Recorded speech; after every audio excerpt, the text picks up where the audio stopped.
نصیر آباد میں سجوک شہری اتحاد کی اپیل پر تیسرے روز بھی احتجاجی ریلی نکالی گئی۔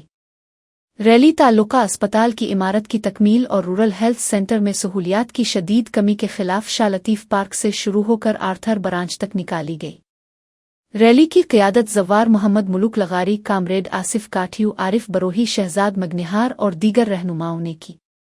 احتجاجی ریلی سے خطاب کرتے ہوئے رہنماؤں نے کہا کہ نصیر آباد کے عوام گزشتہ 3 دنوں سے احتجاج کر رہے ہیں تاکہ سندھ حکومت اور محکمہ صحت جاگ جائے۔ ان کا کہنا تھا کہ 15 سال کے طویل عرصے کے باوجود تعلقہ اسپتال کی عمارت مکمل نہ ہونا حکومت سندھ اور ضلعی انتظامیہ کی نااہلی کا واضح ثبوت ہے۔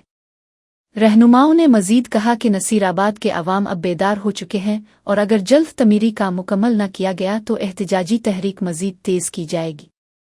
انہوں نے کہا کہ محکمہ صحت کی سستی اور لاپرواہی عوامی مشکلات میں اضافے کا سبب بن رہی ہے، اور جب تک تعلقہ اسپتال مکمل نہیں ہوتا اور رورل ہیلتھ سینٹر میں تمام بنیادی سہولیات فراہم نہیں کی جاتی، جدوجہد جاری رہے گی۔